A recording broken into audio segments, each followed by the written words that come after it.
For centuries, powerful shinobi clans have been at war with each other for complete domination over Japan. The violence and bloodshed gave rise to negative energy. This attracted demons from every realm of hell to invade the country and take over its inhabitants. So the shinobi decided to put aside their differences and fight for humanity. It is said that a god then appeared to the shinobi from the heavenly realm, telling them about an ancient test, which upon completion would grant the shinobi many incredible powers. Powers that could help them send the demons back to hell. The surviving shinobi knew that this was just the beginning and that the demons would return. So they decided to form the Crimson Star Empire, which would be led by the Crimson Head. The god then separated this empire from time and tasked them with protecting the first flame, a divine energy capable of erasing the seal that imprisons the demon lord, known as the Fallen. Some say that even today, the two opposing forces fight a war in the shadows. Then we see that a shinobi is dragging a bag toward the temple and bowing in front of Lord Crimson. He says that the work you gave me is completed, and as proof I have brought his severed hand, and I have injured him very badly, due to which he will not be able to survive for long. Lord Crimson says that this is a very secret mission that no one can know about, not even the head of the clan. Hearing this, Yasuke asks that you sent me on such a mission in which my enemy is more powerful than me, and how were you sure that I would come back? After defeating him, Lord Crimson tells him that Night Hand abandoned his family for power and everything he swore to protect. He had an insatiable hunger to become the head of the clan. Whereas Yasuke, you only want power to protect those weaker than you. He believed that he could become stronger by consuming more demon souls in his blade, but without strong willpower, all the negative energy accumulated would eventually corrupt the bearer and consume his soul. Despite all this, you were successful in defeating him. That is why from tomorrow you will hold the title of the clan, Head 2. Now you have to go. I believe your wife is expecting you. The scene shifts and we are shown a jungle scene where Yasuke is jumping from tree to tree and smiling because tomorrow he will be made the head of the clan. He reaches a temple and when he goes inside, he sees his wife Aniko lying on an altar and two shinobi are doing a ritual there. His wife calls him to near her and asks why there is blood on your face. He tells her not to worry, it is not my blood, and are you okay? Then Mugo shouts and says, start the sealing ritual, due to which a lot of shock waves are generated there. And then a guard comes and tells that cracks have started appearing in the temple. The guard starts doing some strange activities, seeing which Yasuke says that he is not one of us, and finish the ritual quickly. Looking at the guard, it seemed as if his soul has separated from his body, and a hand comes out tearing his mouth. Yasuke sees the demon coming out of the guard's mouth, saying that it was very difficult to find a way to reach here. He asks him, who are you, and what have you come here to do? The demon silences him and says that you all can only seal low-level demons. You have no idea of my powers yet. I am a demon from the 6th hell. Everyone gets surprised seeing his appearance and both the guards use some technique on him. But in the meanwhile, Demon opens a portal and breaks the head of one of the guards, seeing which everyone gets shocked. Because there was an interruption in completing the ritual, Mugo says that we have to leave from here now. Yasuke tells his wife, I will distract the demon, and when you get a chance, run away from there. Aniko tells him that this is a 6th-level demon, so use all your strength. And saying this, she runs away from there. Then Yasuke goes to attack the demon, but the demon blows him up in the air with a single blow, due to which he hits the wall and falls far away. But when the demon turns back and looks towards the altar, there is no one there. Then he releases a lot of black spirits from his body, and all those black spirits enter all the dead bodies lying in the temple, due to which the people who were dying stand there again. The demon orders all the dead people to find the woman and bring her severed head and the child from her womb to him. Then there is an explosion behind him, and Yasuke is standing there in a very dangerous look, seeing which demon laughs and tells him that you have very less power. So with this power, you will not be able to harm me at all, and although your wife has run away from here, but she will be killed by me tonight. Yasuke tells him that, I will send you back to hell and you don't worry about my wife. She is so powerful that she can protect herself even at this time. The demon tells him that perhaps you are not able to understand that today I have come here to end your son's life. Hearing this, Yasuke gets very angry and then he takes a fighting stance and activates his secret ninja art, due to which his hands come on fire and he starts firing fireballs at him rapidly. But the demon starts dodging his attack very easily. Then he goes over the demon and is about to hit him with his fire fist. Then the demon also releases a powerful beam, which creates a hole in the wall, and both of them stand face to face. Then the demon uses his dark technique to open many portals and attacks him with his hand, which he is hardly able to dodge. And when he calls back his hand, there are many cuts on his hand, which Yasuke has made using his small knife. Then he activates his secret ninja art, due to which lightning starts flashing in his hands, and he quickly goes towards Demon and punches him in the chest, due to which he breaks all the pillars and hits the wall. After the dust clears, Yasuke realizes that it is someone else, and in the meantime, Demon comes behind him and says that you are not powerful enough to defeat me, and punch him hard on the neck, due to which he fall away from there. The demon thinks that he has killed Yasuke. Then we are shown a scene in the jungle where Anako is running away from the dead people, and to protect herself, she casts a spell on a tree, causing a multitude of branches to sprout out from the tree and cut the head of dead people.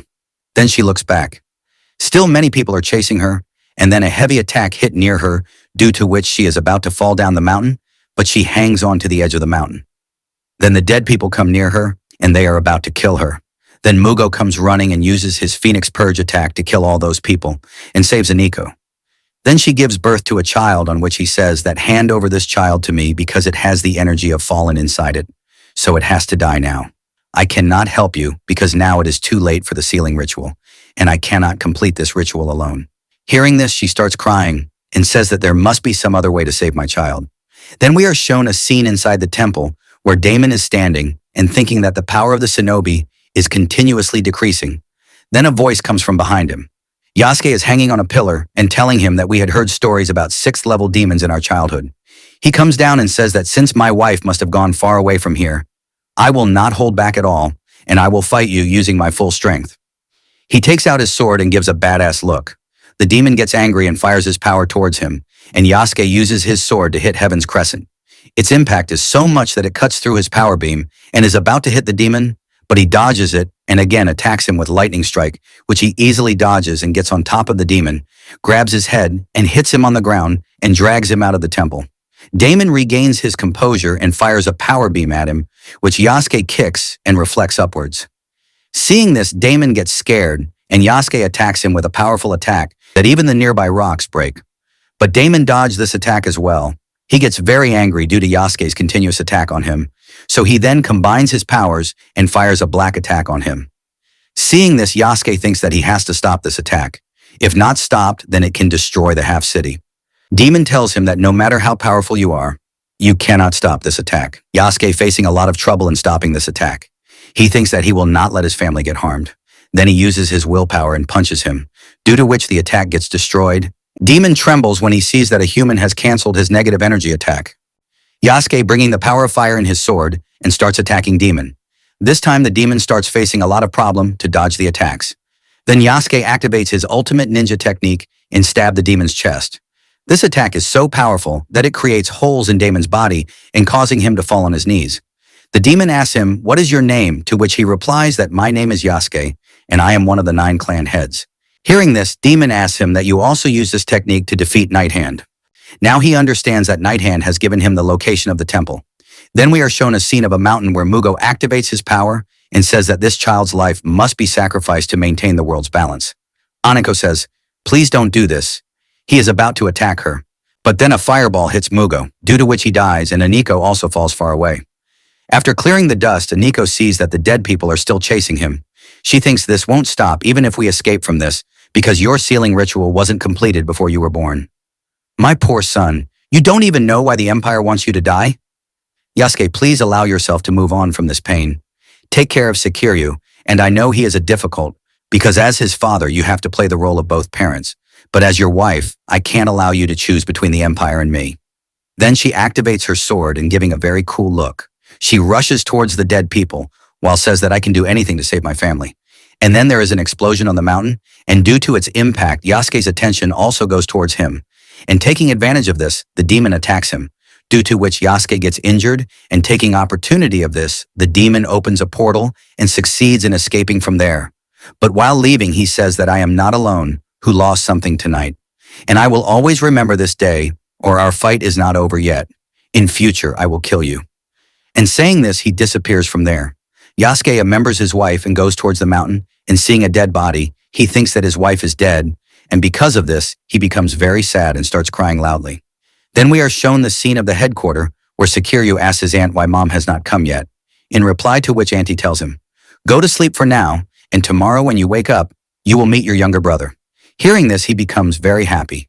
Then we are shown the scene of 13 years later, where a boy is jumping on the roofs of the building, and think that if it continues like this, she will overtake him. Then the lady jumps over him and goes ahead. Seeing this, he starts running after her.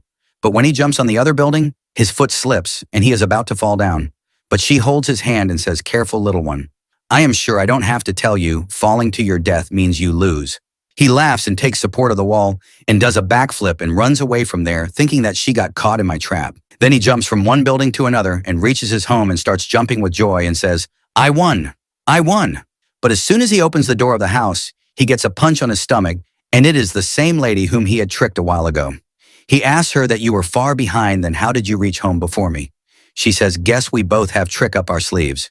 Then he starts counting by adding hot water to the cup noodles. Then a slipper comes flying towards him, but he dodges it and starts laughing. But he forgets that his mother has two slippers, so the second slipper hits him right on the face. And this lady is our protagonist's mom. She says to him, "How many times have I told you to always wash your hands before eating food?" He says, "Okay, I am going." After eating food, they both start watching news on TV. The news shows a man getting violent rage, and the police kept trying to calm him down for a long time. But the man attacks the police, after which the camera is turned off, and the news reporter consoled that everything is under control. Mom turns off the TV. The boy says, "Why did you turn off the TV?" I wanted to know what happened to him and why his eyes were like that. Mom says, "You see what happens when you do drugs." The boy says, "I know, and maybe you are forgetting that I'm only 13 years old. I am not even allowed to drink alcohol." Mom says, "By the way, what you did today on the roof was amazing, and you are getting better and smarter day by day. It is not always necessary to be the fastest or strongest to win." Boy says, "It is easy for you to say. Why does it matter? I still lost. You are very fast, but one day I will beat you." Mom says, "That's the spirit. Never accept defeat." Boy asks to his mom, "By the way, why do we always do this random training course?" "We have been doing this training for a long time." Mom says, "So that you can gain strong courage." The boy pulls up his hoodie and says, "I am looking quite strong." Then his mother hits him on the stomach with her elbow and says, "Are you sure about that?" The boy seriously asks his mother what all this training and moving around so often is for. "I haven't met any of my family members. We rarely go out." Mother says it's not so easy to explain that, one day we will talk about it later. The boy says, "Mom, you have been saying the same thing for 5 years, and you haven't told me anything yet. My only friend is Chonky, and he just eats and sleeps." Hearing this, the dog gets angry. Mom thinks that this is probably the effect of puberty, and that is why he is behaving like this. The boy says, "Many years have passed, but I don't know who I am, where I am from, and I have never seen a picture of my father." Mom looks at him and says, "The time hasn't come yet. One day you will know the reason behind this. Right now, all you need to know is that your father is the greatest man I have ever known." Then his mother tells him to take Chonky for his daily walk, and when you comes back home, collect your birthday gift from the depot station locker, which must have arrived today. And when you come back home, I will tell you few things about your father. While cycling, you tells Chonky that you have become fat. You have to give up snacks. You can barely keep up. Chonky is tired. Then you stops in front of a shop and says that a new volume was supposed to come today. Then he looks inside the shop through the window and says that maybe I will have to wait for one more week. The shopkeeper looks at him and says, "Has the kid come again?" Then he looks at the shop next to him. And on TV, a news reporter is asking questions. Could drugs be behind all this? The news anchor says that reports of several violent attacks in Japan have shaken the entire country. People who are claimed to be missing have been found speaking in unknown languages and attacking randomly. And people in those areas claim to have witnessed unusual sights at night. Whether it is true or false, the rise in missing persons cases and violent attacks cannot be ignored any longer. You thinks that missing people shown up attacking others. A reporter quoted the witness as saying, "I was walking home after my second date that day, and something fell near me. I looked up and I swear I saw a man in the sky." The news anchor said that the footage was provided by the man from his phone.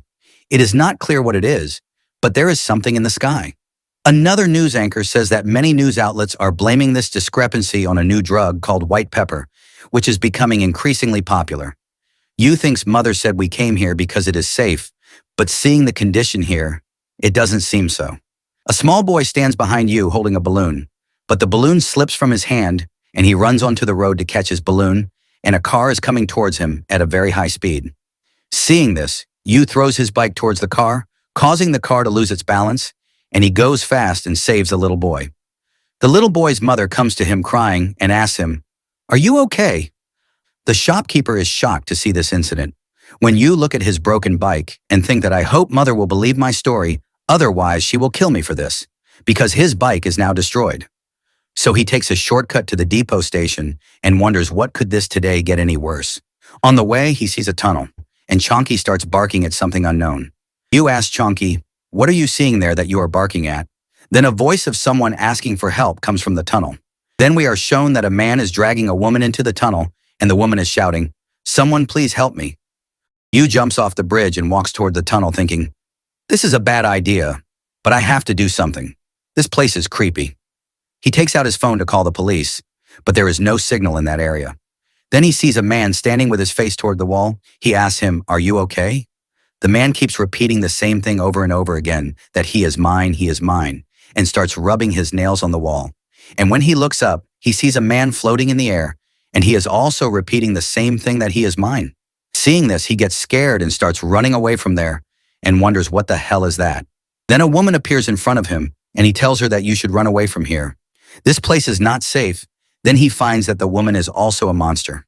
Then we are then shown a scene at home where the mother is decorating the house to celebrate Yu's birthday and thinking that I do the same decorations every year.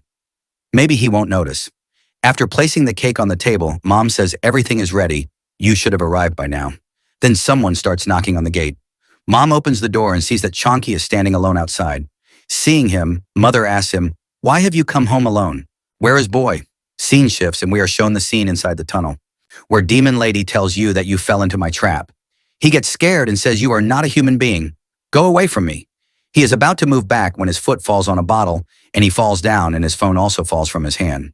He quickly goes and picks up his phone, because without light he will not be able to see anything, and as soon as he picks up the phone and looks back, the lady has disappeared from there. He thinks that I have to get out of here quickly. Then two demons come running after him. Seeing them, he gets scared and picks up a bottle lying nearby and throws it towards them, due to which one demon falls down. But the demon gets back up again, and it seems as if the attack had no effect on it. He runs away in fear and thinks that it was just a nightmare. He is about to get out, but then the demon lady punches him in the face, causing him to hit the wall. She laughs and tells him, "You are not going anywhere." Boy asks in a scared voice, "Why are you doing this to me?" She picks him up and slams him against the wall and tells him, "First, I will torture you a bit, and when you bleed, that is the moment you will realize that you are unable to protect yourself." Hearing this, he gets very scared and starts dragging himself forward. Seeing this, the lady tells him, "So you can still move."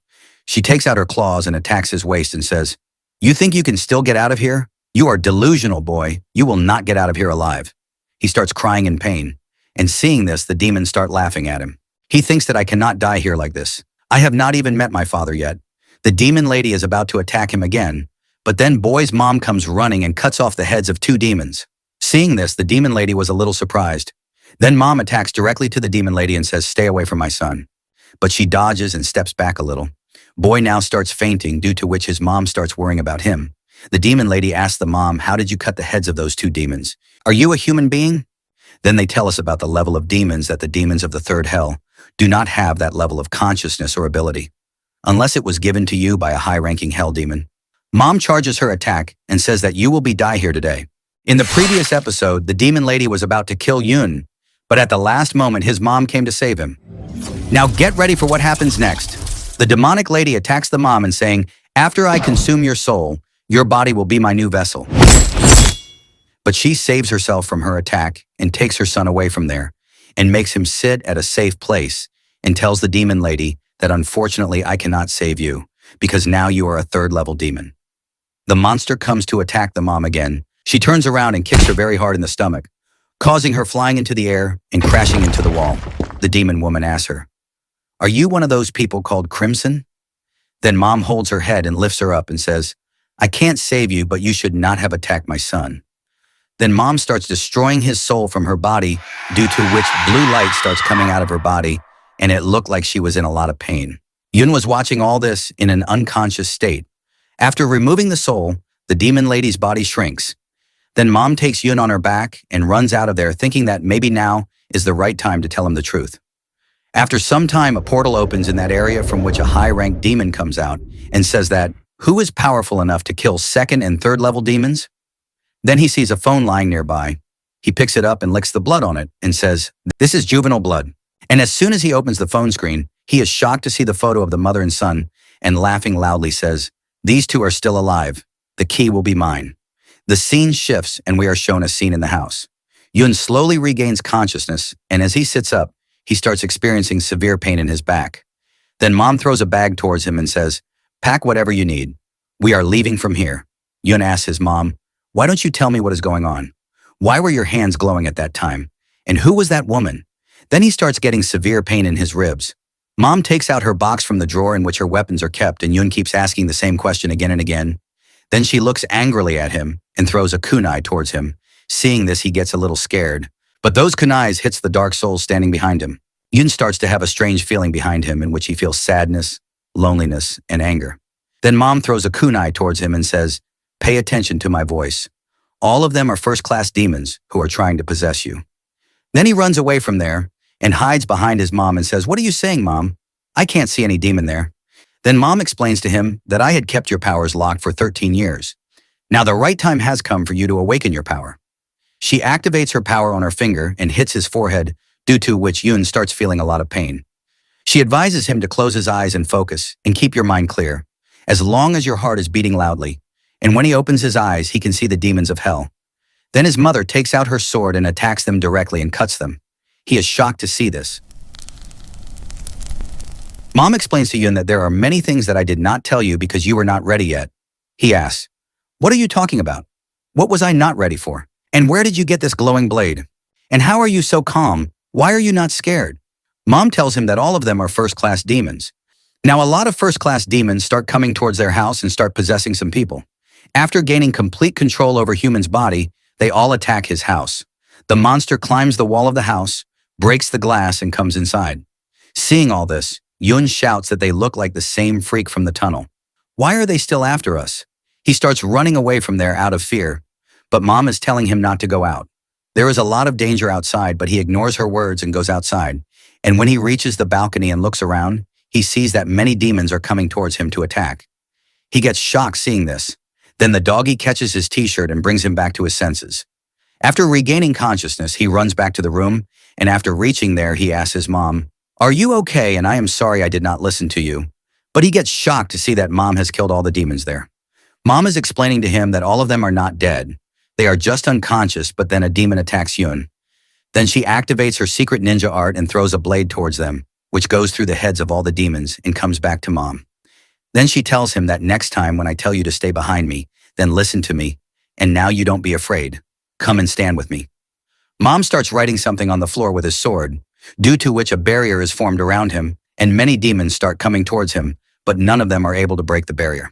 Yun asks Mom if this barrier will be able to stop these demons. Mom says, "Yes, this is enough, but now I am slowly losing my power, but I am not able to understand who is the one, who is possessing these innocent people." As the barrier is repeatedly attacked by monsters, it begins to break down. Mom tells Yun, "I thought I had more time to prepare what I was going to tell you on the night of your birth 13 years ago. I had to fake that death and then flee my home, the Crimson Star Empire. I left behind everything I love. Then there is an explosion in the building, due to which all the monsters die.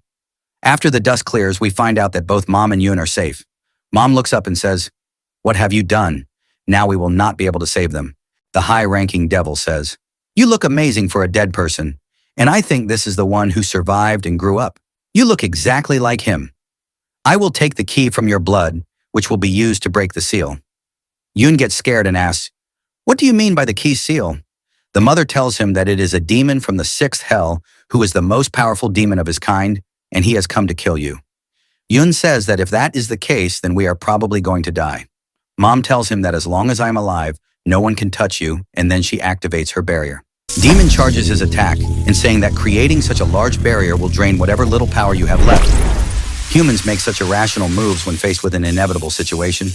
Due to the demon's attack being so powerful, it breaks the barrier. So to block this attack, Mom activates her secret ninja art Infinity Moonslash.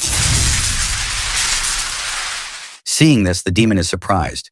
Mom starts gathering all her power, due to which blades appear all around her. Seeing this, Yun asks Mom, "How are you able to do all this?" Mom shouts at the demon and says, "All my blade will pierce you, and you can't even lay a hand on my son." She throws all her blades on Demon, due to which there is a huge explosion. Seeing this, she says that maybe this attack will buy us some time. But after the dust removed, Demon is not there because he is already behind Yun. Seeing this, Mom hits the ground with a powerful punch. The punch was so powerful that both the Demon and Yun fly into the air. But Mom uses her power to send all her swords towards him and saves him by creating a shield. And as soon as he stands up and looks back, the Demon is running towards him. Mom uses her swords to create a wall between them, causing Demon to scream and say, "You know you can't kill me, so why are you resisting?" Then Mom starts attacking him using all her blades, due to which there are explosions all around. Demon runs from her attack and analyzing that all the blade is slowing down. She is barely able to stand. He turns back and goes straight to the mom and says, "I will free your son from all suffering." Hearing this, she says, "As long as I am alive, you cannot even touch my son." She attacks the demon with her sword, but he blocks that attack and opens a portal using his power and stabs his hand in Mom's chest and says, "I have fulfilled your wish to die." This attack is so deadly that it makes Mom start screaming in pain. Seeing this, Yun starts crying loudly. In the last episode, we saw that demon stab his hand into Yun's mom's chest. Now get ready for what happens next. After stabbing Yun's mom, the demon pulled out his hand, and holding her neck, the demon told her that all your efforts wasted. Seeing his mom in pain, he cries and says, "Leave my mother, you devil." Then Yun throws a stone towards the demon, saying, "I swear if you hurt her, I will kill you." The demon easily reflects the boy's attack. Seeing the boy helpless, Demon, laughing demonically, and tells him that the weak cannot give orders. The one who stands at the top controls the wheel of fate, while the weak stare, powerless to change their faith. The demon opens a portal near Yun, and Mom says him to run away, but he refuses. Hearing this, Mom uses her power to send her magical swords towards him and tells him that this is an order, Yun. The demon tries to grab the boy, but Mom's magic sword comes close to him and sticks to his clothes and starts to carry him away from there. Seeing the boy go away, the demon tries to attack him, but Mom grabs his hand and uses her legs to lock the demon's waist so that he can't get away from her. Demon tries to push her away with his other hand, but she summons her swords and stabs him into his hands, and due to which he screams in pain. Yun goes flying and crashes into a tree, due to which he falls down. He gets up and thinks why this is happening and runs towards his mom saying, "Please don't leave me. I will go whatever you go, even in death. You are the only one I have." The demon tightens his grip on her neck and tells her that you are weaker than me. So the logical thing to do is to stop resisting and hand over the key willingly. But then he sees red symbols around him. Seeing this, he understands that these are symbols of Death Pact. He remembers that those blades were not targeted at him. She was just carving the symbols. The demon shouts at her and tells her that this attack won't be able to kill me. Then why are you sacrificing yourself? Mom looks at him, terrifying way that even the demon gets scared. Yun is about to reach his mom, but suddenly there is an explosion in that area. And Mom, while crying, tells him her last words that, "My son, you will be fine. But now the time has come for me to give you back to the world. Thank you for the last 13 years. You have filled such a big hole in my heart." Seeing all this, Yun starts crying because an important person has gone from his life. Now scene shifts to Yun's home, where he heard his mother's voice who was wishing him birthday. Yun finds out that her mother has planned a surprise birthday party for him. Yun liked the cake and thanks his mom, asking her, when did she plan all this?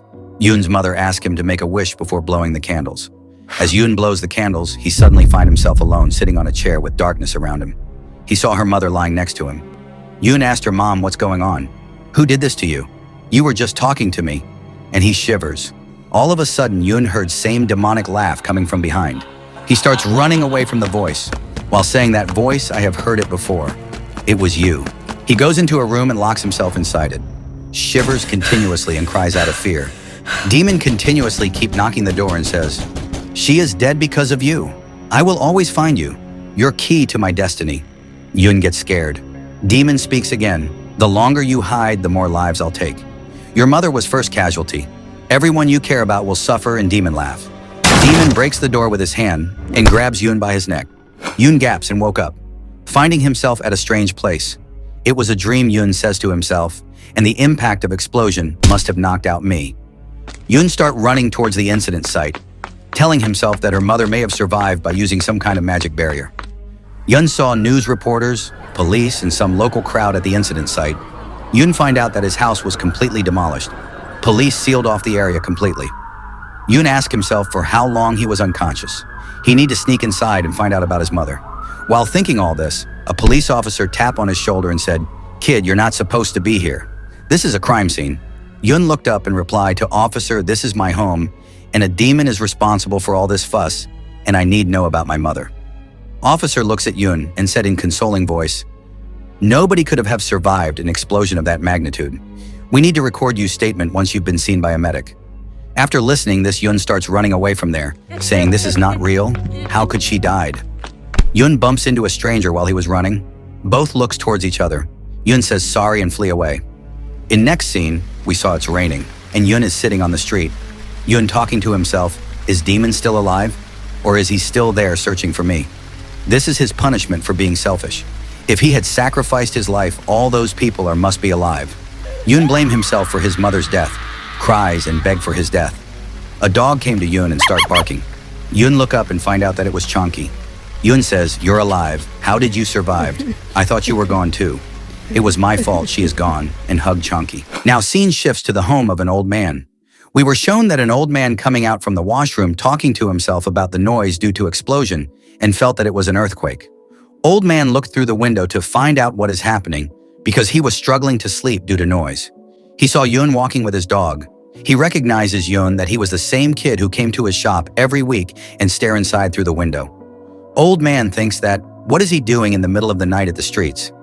Yun was talking to himself in a consoling way that, I don't believe that my mom is dead, but this is the harsh reality. Chonky is the only family member I have, and how do I survive now without money? Yun suddenly stopped and thought maybe he can go police officers and explain everything to them, and they might believe him, that how his mother has sacrificed his life to save him. Yun thinks who is going to believe him about the demon. It sounds crazy just by saying. While Yun was thinking all this, he hears a voice. Hey kid! Yun shockingly turned around and saw an old man is standing at door of a shop which he used to visit. Old man says, I know you kid. What are you doing at this time? Shouldn't you be at your home? Old man asked him to come inside. In next scene, we saw Yun is sitting in front of old man and eating something given by the oldie. While eating, he told him his story. After listening to Yun, old man says, so that loud noise was an explosion.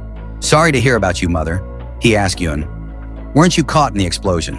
Yun replied, I don't know. How I'm still alive, all I know is that my mother sacrificed her life to save me. Oldman asks him about his other family members. Yun replies, I am not aware of any family. It's always me and my mother. After listening to Yun, oldie speaks, everyone has family, kid. Yun tell him that I have a dad but don't know how to find him. Never seen his face. Oldman consoles him and said, family is family. One day you'll find your dad. Now get some rest. Old man take Yun to his daughter's room who was not there and ask him to take some rest. Boy thank him for being kind to him. Next morning when Yun hear Chonky's barking voice, he woke up and runs fiercely towards the voice. He saw the old man has piece of cloth in his hand, who was asking dog to clam down. Chonky was sitting in a corner due to fear. Yun asked to Oldie, what happened? Oldie replied, I was trying to clean him up, but he got scared.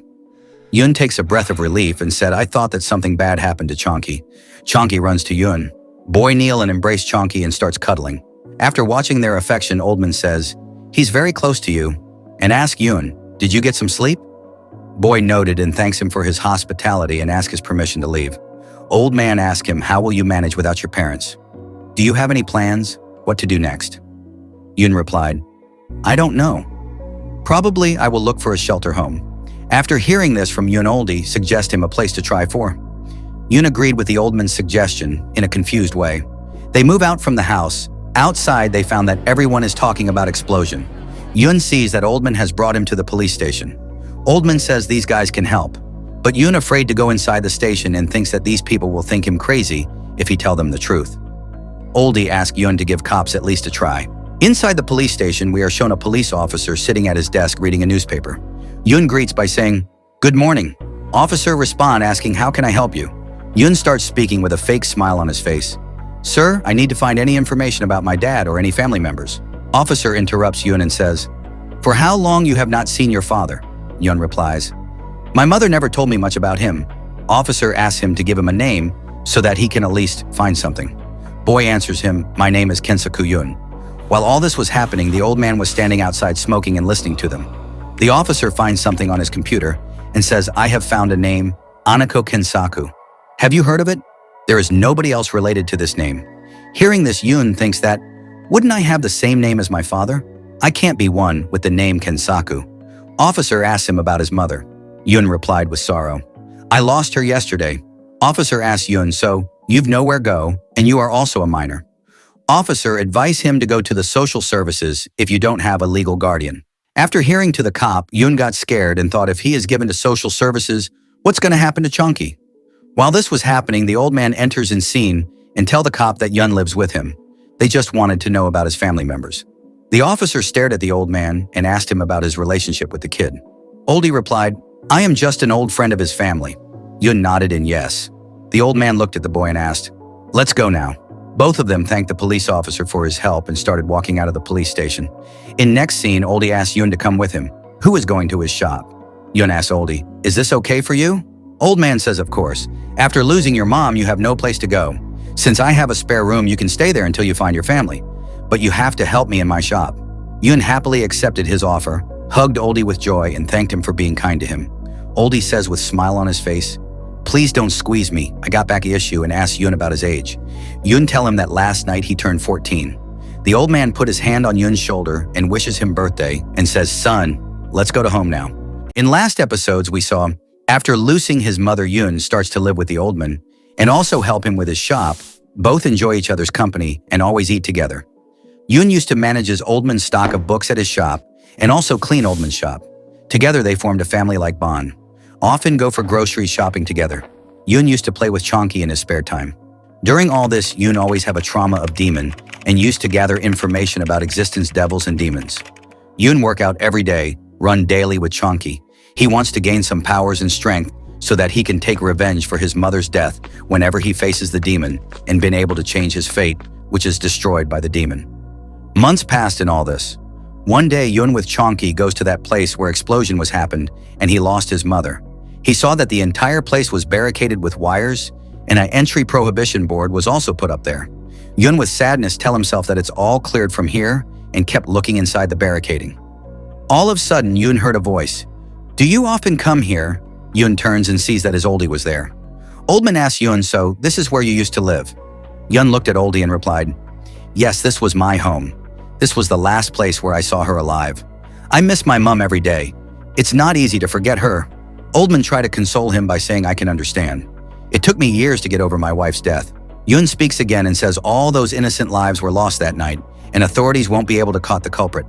Oldman, what if I tell you that it was not a person, but a thing that did all this? Oldie looks at Yun in surprise. Yun kept on talking that the explosion was caused by things I didn't believe could exist. They came here for me to kill me, but my mom did everything to save me. I know that demonic thing is still out there to kill me, and I should be ready for him. After hearing this from Yun, Oldman stares him in a shocking way and says, oh, I get it now, demon. As in a metaphor, right? Demon or real, Yun replied. Oldman smiles, thinking Yun is making up his own story, and asks Yun to go back home with him. Yun doesn't want to go home. He wants time to walk his dog, so he asks the old man. Oldman waved his hand and says, be careful, and walks alone back to his home. After Oldman leaves, Yun thinks that he doesn't believe him, but it's also doesn't matter anymore. Yun tells Chonky that let's go for another walk. After hearing this from Yun, Chonky grunts. Then Yun hears a voice coming from behind him and realizes that it is the voice of the demon who was saying, what's up, kid? Yun's face turns pale with fear, and he slowly turns back. He found himself alone on the street with his dog and a cat who was growling at them. Chonky barks. Seeing this, Yun feels relieved. He says to himself that it's just a cat. Because of the research I'm doing on the demons, I'm seeing things. But I also can't belie the reality that how I lost my mother, I need to find some answers. In next scene, we saw Yun is working out and doing handstand push-ups. After his workout, Yun pants and wipes his sweat. When Yun was doing all this, Oldie came to him and asked that if he can open the shop himself tomorrow while he need to revisit his doctor for the routine checkup. The boy nodded in yes. Seeing Yun's chiseled and ripped body, Oldie asked, do you work out regularly or are preparing to fight any kind of demon? Yun smiles and asks Oldie that he can also join him sometime in his workout. Oldman replies, I would love to, but maybe next time, and walks back to his room. Both says goodnight to each other. Yun waited for Oldman to leave. When he finds himself alone, he pulls his drawer and takes out some clothes. He wore those clothes, gloves, knee protectors, and put a baseball bat in his bag. After getting ready, Yun looks at his wall where he has stuck some notes about his research on demons. Yun tells himself that for months I have been collecting this information. The news isn't reporting truth for some reasons. I have had to resort to dark web to find what attacked me in the tunnel that night. Yun knows that people won't believe him about demons, but he wants to find the reason behind the death of innocence so that he can get rid of the demons for good. He wants to be left alone in his quest because he doesn't want to lose any more lives. Yun silently gets out of his room and checked on the old man to see if he was asleep or not. He heard snoring of Oldie and move away from his room. As Yun was going down the stairs, he noticed Chonky was awake. Chonky starts barking at Yun. Yun tried shush the dog and says, "Please don't wake the old man." He gave a bone to the dog to calm him down. Chonky sat down and starts eating the bone. Yun sneaks out of the home and closes to main door silently. After leaving his home, Yun starts to run, telling himself that this time he is ready if he is the key, then he would lock away the demon forever. In next scene we saw, Yun has climbed up to a building of that area where demonic cases were occurred. Yun sat down quietly at the edge of the roof and starts noticing any unusual activities happening down on the streets. He has a feeling that this place is somehow related to the demon. After waiting for hours, Yun did not find anything unusual. Yun looks at his hand and wonders for how long he'll have to work out before he can do magical things like his mom. Suddenly, Yun saw a teenage boy of his age walking on the road, which makes him to think that why he was alone at this time of the night. Yun find it suspicious. The suspicious boy jumped over the barricades on which a no-entry board was also situated and walks into an empty building. Yun was observing his activities and wonders that why would anyone enter an abandoned building at night. Yun thought that this boy need to be followed, so he jumps off the roof to a nearby tree and from tree to ground and runs towards the building. The first thing Yun noticed inside the building was that it was in a very bad condition. Yun searches for the boy and walks stealthily. Suddenly, Yun starts feeling cold and nervous. Because of all these things, his doubt turns into belief. Yun sniffs and smells something bad. He saw a door and thinks that this smell is coming from that room. While Yun was busy with his own things, suddenly someone touched him and said, "Hey dude!" Yun shouts out of fear, and he tries to take the bat out of the bag. But after knowing that it was the same boy who he is following has touched him, he controlled himself and said, "You scared the shit out of me, bro." Boy replied, "But you are the one who is following." Yun asked himself, how did this guy sneaks up on him? He was very careful. The boy asked Yun to leave the building for his safety. Yun was upset with himself because the boy came to him and he can't even notice. Yun speaks, "I know that something is off about this place. It smells like something died years ago." Boy tells Yun that the rotten smell was of human flesh and he needs to be quick before it gets dangerous for him. Yun asks with curiosity, "Human flesh?" After hearing Yun's loud voice, the boy tries to sush him by saying, "Dude, please keep it down. It is very vulnerable now, but if you keep making noise, we'll be at our most vulnerable." The boy warned Yun again and asked him to leave the building. Yun asked him, "Is that smelly thing a demon?" Boy turns and asks Yun, "How do you know about first hell entities?" Then the boy tells Yun that, "If I don't exorcism that thing, then it will become a demon." After hearing this from the boy, Yun told him his name and his story that how a demon took his mother's life and destroyed his life. Yun asked him about exorcism. The boy explained him that the moment when you smell rotting flesh is an indication that they are about to transcend into a full demon, and after demonization is done, they must be put down. The boy tells Yun that you've witnessed these things by yourself, so I guess I won't broke any rule by sharing info about hell entities. He unzips his bag and tells Yun he'll be taking part in ancient ritual very soon. Yun asks confusingly about ancient ritual. The boy replies, "It's a trial I have to go through in order to become a shinobi." Yun questioned him, "Can a shinobi do magic, and who is he?" Boy answers, "My name is Shin, and dude, it's not magic. A trained shinobi can manipulate tenchi." Shin takes out a box from his bag saying, "I'm not from here. I heard about a suspicious explosion in this area. Now my brother is investigating it." Shin laughs by saying, "My brother will be proud on me when he gets to know that his lil brother has single-handedly saved a civilian. My brother will have no choice but to allow me take part in the trials of shinobi rituals." Yun heard him, so he asks Shin, "Haven't you exorcism a demon before?" Shin replies that he don't know how to manipulate a tenchi. He can't even see the first hell entities unless it possesses someone, and of course it is his first time to exorcism. He is aware of that enchanted musical instrument can break the hold. Yun asked him immediately, "So do you have any instrument now?" Shin answers him, "No, I have no instrument with me. Even if I did, I wouldn't know how to play." Yun becomes angry after hearing this from Shin. Because he has only some info about demons, he doesn't know how to tackle them. He doesn't even seen a demon before. Shin pulls nose plugs from his nose, which are making breathing difficult for him, and now after seeing nose plugs, Yun also understood that why smell wasn't bothering Shin. Shin sniffs and complains about the smell. After saying that he is getting late, Shin starts running toward the door where the smell was coming from and advises Yun to leave. Shin breaks down the door and found that room was empty. There was a paper stuck on the backside of door on which an ancient script was written. As room was breached by Shin, that paper starts burning. The scene now shifts to a samurai who discovers that the seal he had placed on that door has been broken. Shin has no clue about the seal of samurai. He enters in the room. A demonic presence can be seen on the room's ceiling, which Shin did not notice. Shin said to himself, but the smell was coming from this room. While Shin was searching for the demonic creature inside the room, the demonic creature silently exited the room in waves through air. Yun was standing out of the room telling Shin to be careful. Shin shows his concern for Yun and tells him to leave the building. Shin knows he must find this creature as soon as possible, or else it will grow more powerful. All of a sudden, Yun feels something above his head. Before Yun and Shin can figure out what's going on, a demonic woman appears standing right behind Yun. In the last episode, we saw that Yun has started searching for demons to find out the connection between him and demons. On his expedition, Yun meets Shin, and the two encounter a demon. Demon silently appears behind Yun, and now the story after that. Yun senses the monster's presence and becomes frightened. Before he can do anything, the monster attacks him. When the demon is attacking, Shin suddenly appears in between, and he pushes away Yun to save him. By doing so, Shin saves Yun, but he is unable to protect himself from the demon's attack.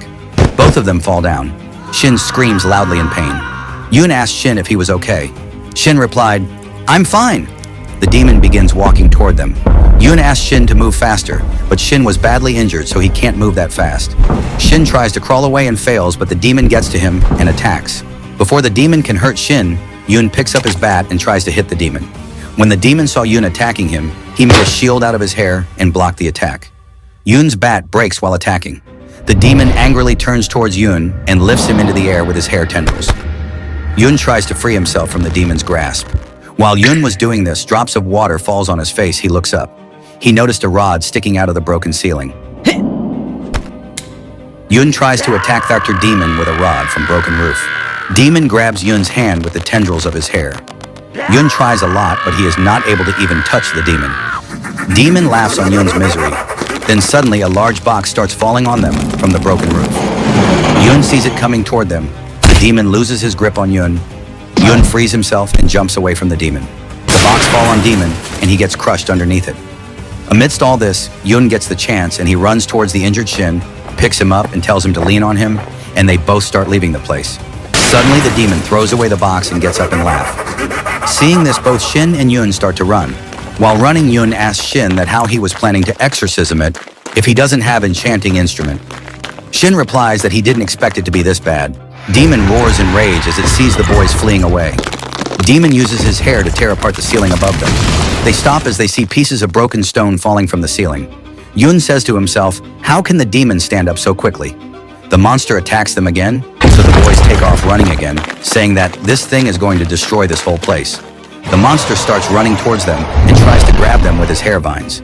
Yun saw the monsters going to catch them. He grabbed Shin and leapt forward to avoid the attack. Both of them fall, and in all this, Shin's phone is thrown out and fall. The monster grabs Yun by his leg and lifts him into the air. Yun trembles in fear. Demon opens his head to eat Yun. Shin notices this and starts yelling loudly towards his phone. Neon! Play Go to Hell! A voice came from the phone saying he didn't understand what Shin asked him to play. Shin shouts again loudly, Play Go to Hell! Phone starts playing Go to Hell. Hearing the sound from the phone, Demon starts screaming in pain. In all this, the demon loses his grip on Yun, so he falls down. Shin came to Yun and told him that the enchanted sound is helping them, causing the demon to be in great pain, that it can move barely. Shin further tells Yun that his friend has ability to mimic the frequency of enchanted instrument, and that's how they are controlling Demon. As soon as boys get the chance, they both start running toward the exit door. Suddenly, a message about low battery comes on the phone, and the phone gets switched off.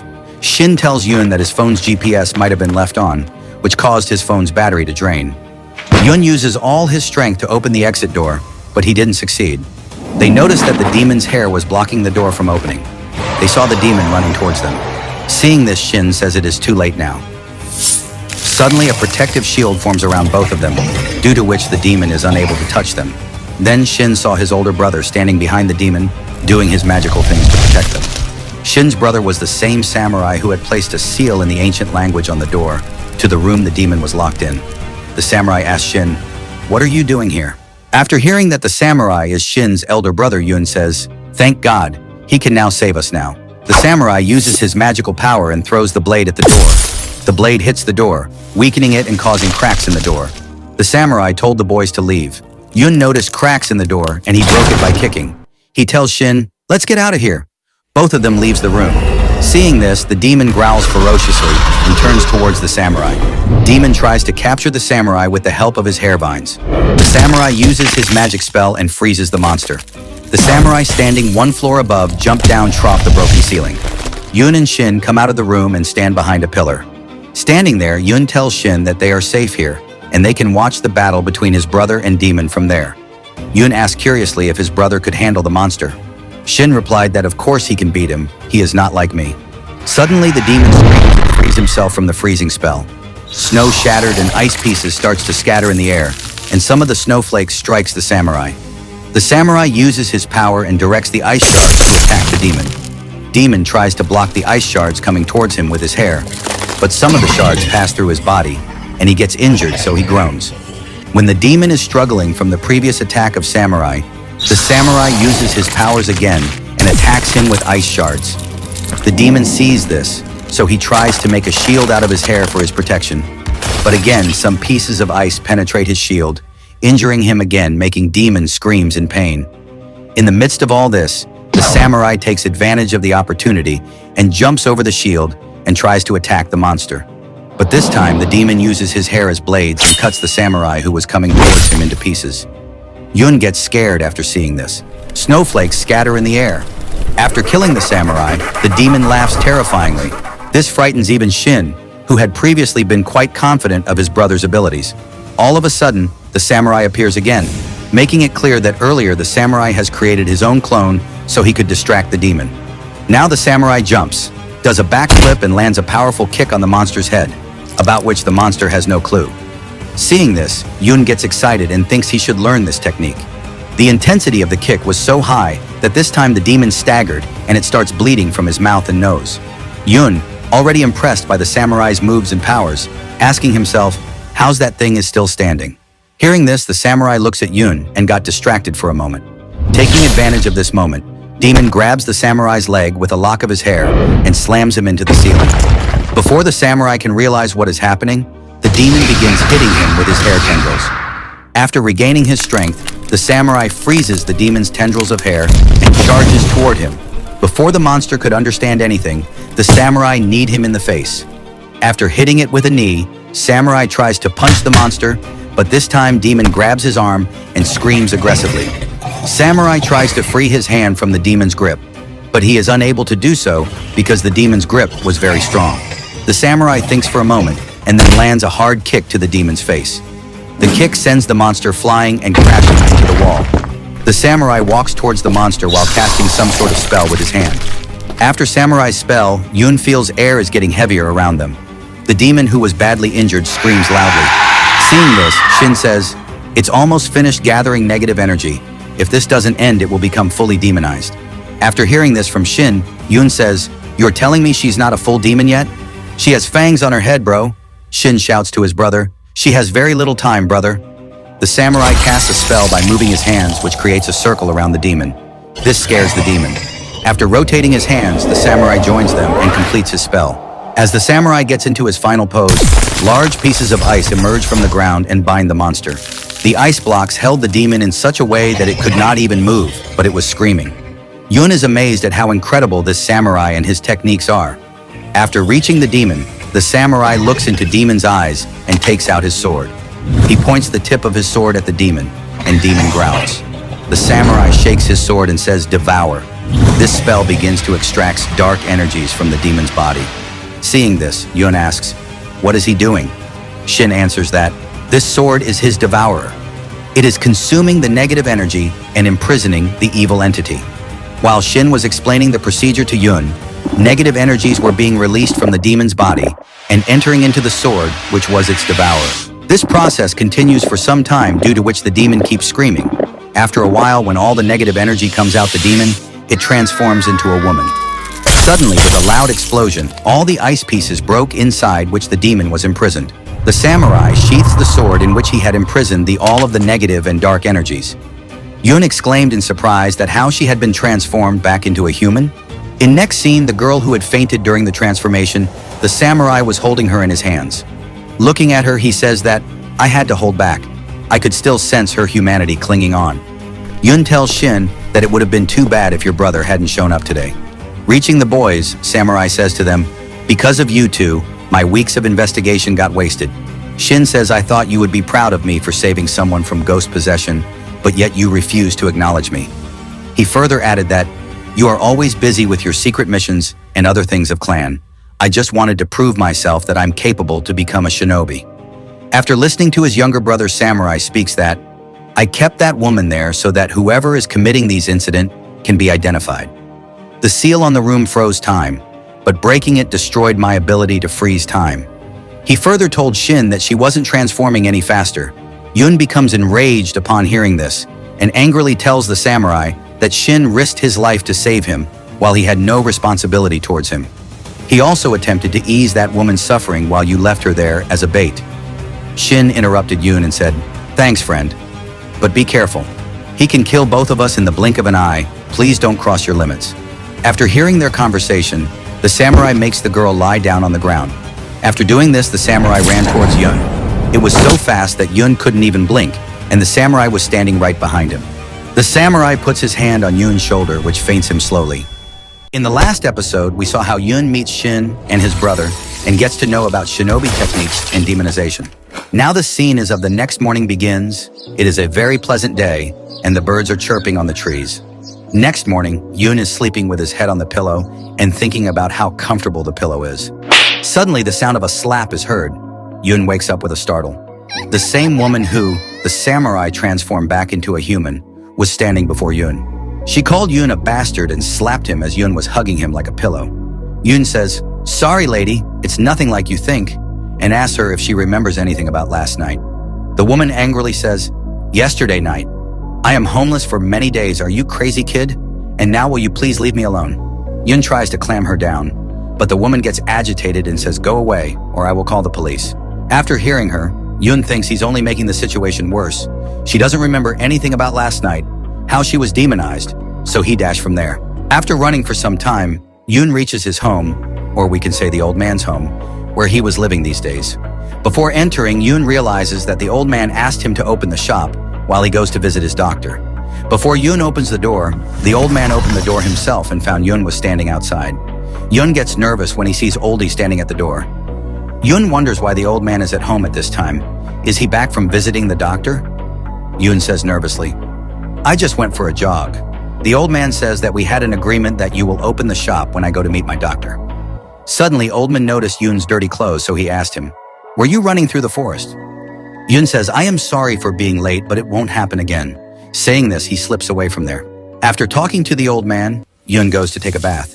While taking a bath, Yun's mind is still on what happened last night. He thought that these demonic things torture those people who are at the lowest point in their lives. While bathing, he feels pain in his ribs, which he got from the demon's attack.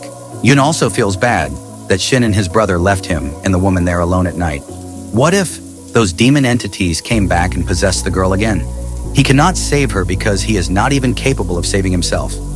He feels that his months of training have been wasted, and he becomes upset upon learning this fact. Yun tells himself that the way Shin's brother fought the demons, it reminds him so much of his mom. One thing he knows now is that the answers he was looking for, Shin and his brother knows them.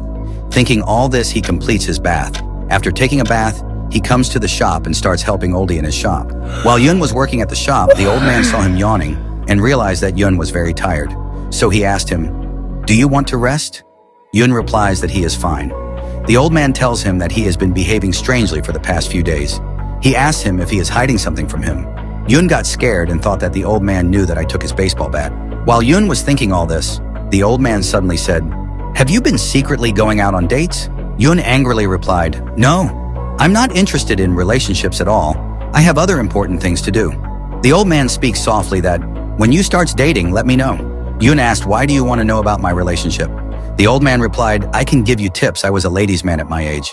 Yoon laughs unrealistically and says, "Don't worry, I will definitely take your guidance when I'm ready." After their conversation, the scene shifts to their home, where Yoon was lying on his bed and thinking about how he trained himself for months, and when the right time came, he was not able to do anything. He knows he felt powerless when he faced the monster, just like when his mother sacrificed her life to save him. Yoon tells himself that he has to work hard so that he can keep things under control. Saying this to himself, he gets up and thought that he need to find Shin's brother to become a shinobi. While Yoon was thinking all this, the old man came into his room and said, "The food is ready, please come to the hall and eat."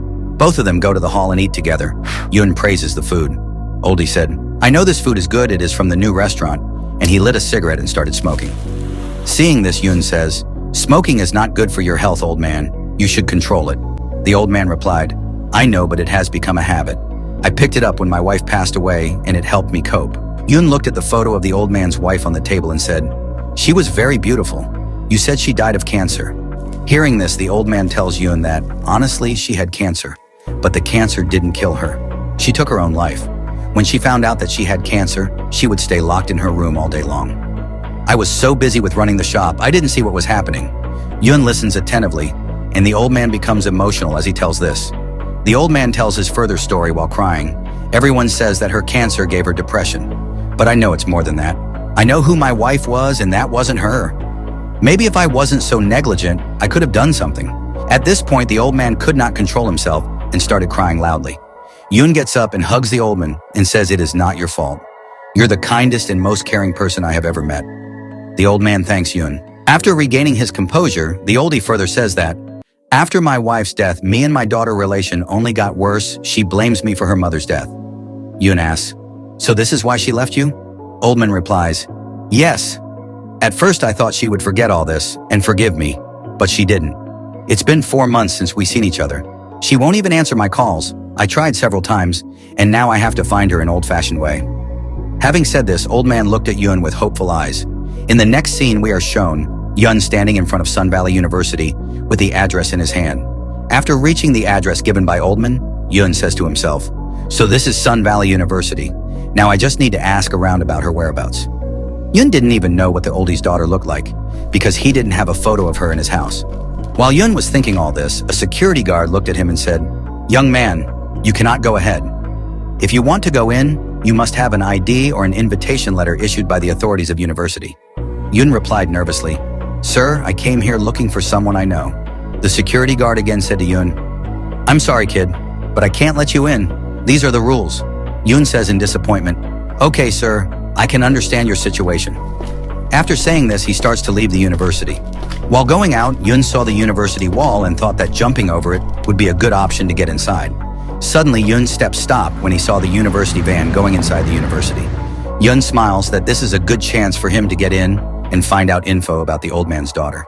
Yoon quietly hung onto the side of the truck that was not visible to the guards, without making any noise. Yoon goes to the reception and said to the lady at reception, "Ma'am, I'm looking for a lady named Yurini Tanaka. Her family is undergoing an emergency and they can't be able to reach her, so they send me." The receptionist checked her system and replied, "Excuse me, sir, but this student has not attended her classes for almost a month. She is also going to lose her living accommodation." Yoon asked her, is she talking about the same girl which he was searching for? The receptionist clears Yoon's doubts by telling him that Urini's father's name is Hideki Tanaka. Yoon nodded in confirmation. Lady at the desk further tells him that this is all the information she has about Urini. After knowing all this about Urini, Yoon starts wondering what might have happened to her.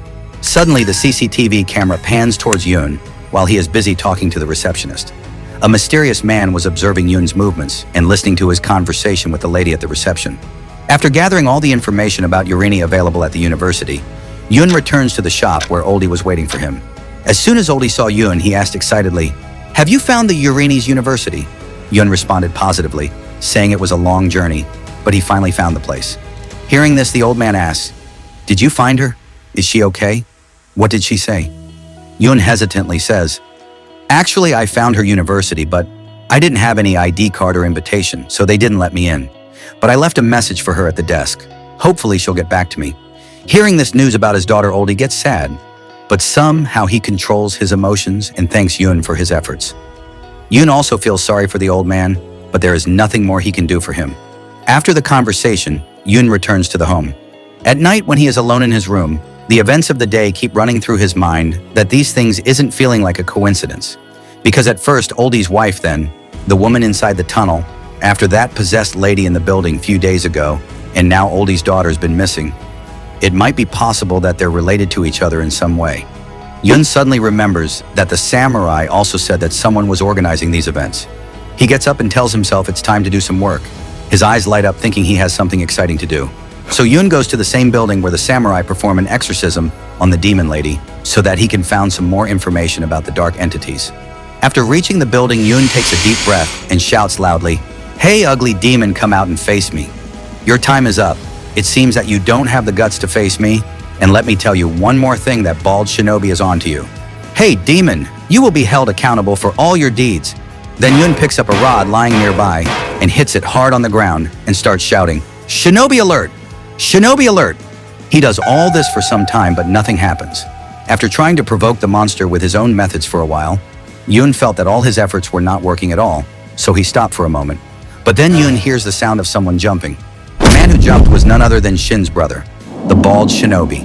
The shinobi asked Yun, "Kid, what are you doing?" Yun replies, "I was looking for the demon entity that only possesses women. I didn't find them, but you came." Upon hearing this, shinobi asked the Yun, "How did you know that the demon is only after girls?" Yun says while showing off, "I just guessed, and you look pretty upset anyway, big brother. Sorry, but this was the only way to find you." The shinobi replies, "You interrupted my mission by yelling and banging your stick. That's the only reason I came here. Now tell me, what do you want, kid?" Yun tells the shinobi that he needs his help finding a woman who was like a family to him, and that he also believes demons are behind in her disappearance. The shinobi replied, "No, kid, I can't help you with that, as it's not part of my mission." Yun raised his voice a little and said aggressively, "What kind of mission is this? People are being possessed and turned into monsters? Why don't you care about their lives?" Yun's words have no effect on the shinobi. He starts leaving from there, and while leaving, he says that this war between the shinobi clan and the demons has been going on for thousands of years. Entire bloodlines have been wiped out, so don't tell me anything about lives, whether they matter to me or not. You are too young to understand this, kid. Yun runs and stands in front of the shinobi and angrily says the way your brother said about you, that you never do anything wrong. When I saw you doing exorcism for the first time, I also felt that you were a very nice person. If I had even half the strength you have, I would have saved my mother and she would have been alive today. But now I know what you are. If elder brothers are like this, then thank God I don't have an elder brother. Hearing this, the shinobi grabs Yun by the collar and lifts him into the air. He angrily says that I was just protecting my brother. And this is what you do for your family. Yun says fearfully that my mother was also thinking the same thing and was not telling me the truth. And now she's dead and I'm alone, powerless, can't do anything against these monsters. Upon hearing this, shinobi says, "Wait, did your mother know about all these dark entities?" Yun says, "I think my mother came from the same place as you and your brother." The shinobi lets go of Yun's collar and brings him back to the ground. Taking a deep breath, Yun says, "Yes, my mother did tell me something about moon, empire, star, or something like that." Shinobi replied that it is the Crimson Star, fool. Why didn't you tell me this earlier? Yun says, "I had forgotten, but now I am telling you." The shinobi sighed and said, "Whatever, just don't interrupt my mission again. I won't listen to any of your excuses next time." While going, he asked Yun about his name and the girl's name he was searching for. Yun answers, "It's Yurini Tanaka, and my name is Yun." Shinobi didn't even let Yun finish his sentence. He flew away through the hole in the roof. As soon as Shinobi disappears from Yun's sight, Yun smiles and says, "Now I can easily find out where the Crimson Star is." In the next scene, Yun was shown sitting in his room, searching for something on the computer. Yun shows his creepy smile and says he should be at the Crimson Star Empire right now. "I'm only minutes away from finding the shinobi's exact location, all thanks to the tracker I placed on him when he grabbed me. This is so much exciting." But suddenly the tracker location starts changing. Seeing the tracker's location constantly changing, Yun says, "How is this possible? It moves hundreds of miles in a second. I spent so much for this broken tracker." Suddenly a kunai shatters Yun's window, rips through the curtain, hits the wall, and gets embedded in the wall. A piece of paper and a small pouch is attached to the kunai. Yun gets scared seeing this and thinks that maybe someone threw a kunai to kill him. But when his eyes fall on the paper and pouch stuck on the kunai, with excitement he opens the pouch and found his tracker. When he opened the paper, he found a message saying Edo Bridge tomorrow at 12 p.m. Yun easily understood that the bald shinobi was doing this. Yun looks out the window and sees Shinobi standing on the street. In the last episode, we saw how Yun meets Shinobi again, and this time Shinobi invites Yun to come to Edo Bridge so that he can tell him something about his clan and culture. The next morning, Yun took a taxi and left his house to the address the Shinobi gave him, which was Edo Bridge. With the help of the phone map, he reaches the given address, but finds no trace of Edo Bridge there. The place where he left the taxi was a dense forest, so he tries to find the Edo Bridge. After searching for some time, he sees a sign that says Edo Bridge is ahead. He proceeds along the marked path. As he proceeds, the path turns into a staircase leading downwards. He descends the stairs and finds a torii gate at the bottom. He walks past the torii gate and sees a wooden bridge ahead. Yun reaches the wooden bridge but sees no one on the bridge. He takes out his phone and checks the time. After checking the time, he says, "I'm just a little late. That can't be the reason he's not here." Yun looks down from the bridge in search of Shinobi, hoping that he might be down there, but he doesn't see any person there. Yun sees from the bridge that there are many thick roots spreading out on the ground, covering the entire ground. Yun thinks there might be something exciting down below, so he jumps down instantly. There are lots of tree vines wrapped around the walls of the bridge, and he also finds a torii gate that is built right underneath the bridge. Looking at the torii gate, Yun wondered who could have built this thing here. It looked very old, and what could be its use here? While Yun was looking at the gate and assessing it, someone threw a red seed at him. The seed hits his head and falls down. Yun caresses his head and looks at the seed, wondering what it is. He has never seen anything like this before, because it appears like a very big shining pearl. Suddenly a voice says, "Step on it, kid." Yun turns towards the voice and says, "Shinobi, is that you?" The shinobi replies, "Don't waste your time, step on it." Yun says, okay, don't be angry. If you have called me here for this, then I will do also his, only for your happiness." And eventually Yun steps on it. As Yun steps on the red seed, the entire ground suddenly glows red, and the roots of the trees surrounding him begin to move away from him. All the vines and roots of the trees start moving towards the torii gate. They cling to both pillars of the torii gate and cover the entire gate. Yun is shocked, unable to believe that his actions caused all of this, and feels it was nothing more than magic. Seeing Yun standing in confusion, Shinobi says, "Don't worry, this is a gateway." Yun asked in surprise, "Where does this entrance lead to?" Shinobi answers, "You wanted to know where I came from, where I live, what I do. I am sure that after entering this gateway, you will find answers to all your questions." Yun says fearfully, "It's true that I want to know about my mother in the Shinobi clan. Are you serious? Can this gateway give me all the answers I want to know?" The Shinobi tells Yun that I have thought about you very deeply. Since your mother was a shinobi, that means you are one of us too. And one more thing, Shin has been dying to see you ever since he found out you're one of us. Then suddenly Yun remembers about Yurini Tanaka, so he asks if they are going to look for her. He thought that the shinobi had some information about Yurini. That's why he called him there. Yun tells Shinobi that saving her is his priority. The shinobi told Yun that so far, there is no evidence to show that demons are behind her disappearance. He has to investigate the case to find out the real culprit. Before that, he cannot come to any conclusion. Yun gets excited and tells the shinobi, "Really, are you really going to find Yurini for me? Thank you so much, you are truly a hero for me." The shinobi asks Yun one last time if he is going to step inside the gate, as his life will change completely after that. Yun says in full enthusiasm, "These are my roots. I know what I am doing. This is all I have to connect me to my mother. I have nowhere to go, so I'm willing to become a shinobi like you." After receiving confirmation from Yun that he is determined to enter the gateway, the shinobi turned the vines and roots of the tree towards Yun and tied him up with their help. Yun looks at the shinobi in surprise and anger, wondering what he is doing to him. But Shinobi does not respond to him. The shinobi uses his power, causing him and Yun to float through the air and move towards the torii gate. As they pass through the gateway, all the tree vines wrapped around Yun's body unwind and free him. He now floats freely in the air. Suddenly, a circular portal opens, and some kind force pulls Yun towards that portal.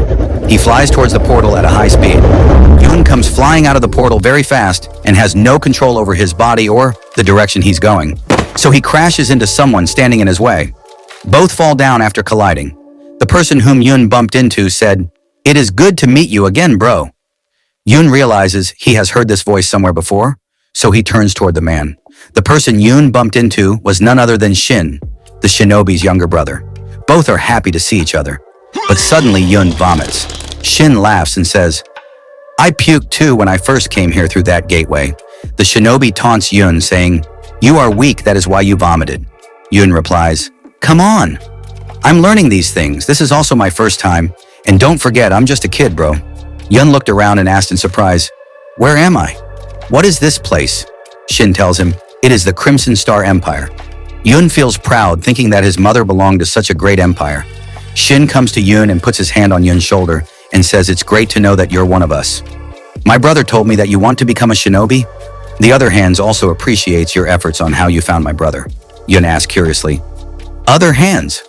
Are there other people like your brother?" Shin replied, "Of course. There are 6 more like my brother who hold the title of Hand and represent their own clan within the Crimson Star Empire." After hearing this, Yun says there are 6 more superhumans like your brother.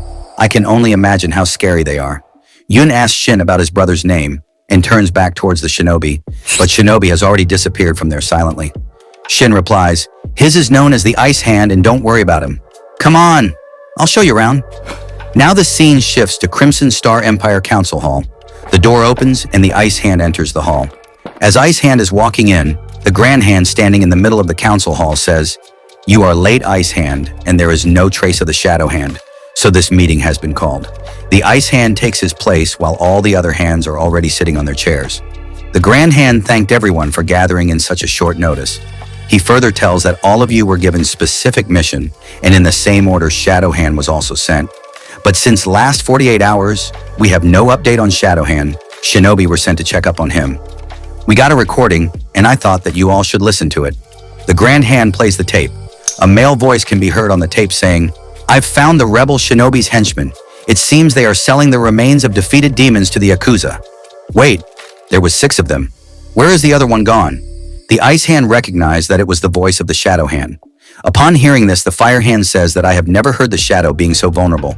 The Grand Hand tells the Fire Hand to be patient and asks him to listen further. The Shadow Hand voice from the tape says, "I just came out alive. It seems the demon's remains are being pulverized into liquid form. The Yakuza are inking it on their skin. It's giving them otherworldly abilities. This doesn't seem right." And then voices of demons start coming from the tape, and suddenly the tape stops. Grand Hand tells them that this tape is the last recording of the Shadow Hand. After this, we have no information about him. The Fire Hand angrily says, "Then what are we waiting for? Let's go and burn that traitor alive." Earth Hand wonders what would happen if Shadow dies. She says, "My dear friend, you will be missed." On the other hand, Ghost Hand says, "We all have a certain date of death. We all have to die, so what if today was Shadow Hand's time?" Atom Hand says, "He was careless. That's why he got caught. If you had sent me, I would have definitely succeeded. I am the most capable of all the hands here." Gravity Hand also shares his thoughts, saying that if a hand is defeated by a hired assassin, then this demon ink must be destroyed. After listening to everyone comfortably, Ice Hand asks Grand Hand, "What does the Empire expect from us?" The Grand Hand states that all hands are given the freedom to use their deadly powers outside of the Crimson Star Empire if they feel the need. Please be careful while going out, as you all are the last weapon of the Empire against any evil and demonic force. Earth Hand asks Grand Hand, "You said in the beginning that you sent some shinobi to find Shadow. Did they give you any updates about Shadow?" Grand Hand replied no. Now Grand Hand turns to Ice Hand asks, "Are you hiding something from me?" "I know what happened," Ice replied. "I scolded Shin. It won't happen again." The Grand Hand asks, Ice again, "Is this Shin's decision or your order?" "You can't control your brother's fate. He's old enough to make decisions for himself. He is capable enough to enter in the shinobi trials. You have actually put his life in danger by not preparing him for the dangers that lie ahead." Grand Hand goes on to say and explain to Ice that, "When you first came to me, you were the same age as Shin. 10 years ago, you asked me for training so that you could avenge your parents. What gives you right to take this from him? Your little brother tried exorcism using a phone recording and it worked. His new technique could be useful in upcoming battles. He is very talented. You should be proud of him and please reconsider your decision." Ice Hand replies, "Okay, I will think about it." The Grand Hand speaks again. "One more thing, Ice, you should also train the boy you have brought here today." Ice responded to this by saying, "I don't think the boy is capable of doing anything. He is weak." After hearing the conversation between the Grand Hand and Ice, Fire says, "Sorry, but the boy we laughed at for tracking down Ice, are we really going to recruit him?" Earth Hand responded to Fire, "Respect the Grand Hand's decision, and that guy is one of us, and we need more talent like him in our side. The Grand Hand told the council that the Dark Blades would oversee their overall mission progress. It's time for Hands to supervise the advanced training of shinobi recruits. This is the will of the heads. By saying this, he ended the council meeting. While Ice feels a little sad because he's not happy to train the boys. Thanks for watching and comment the best part of this video.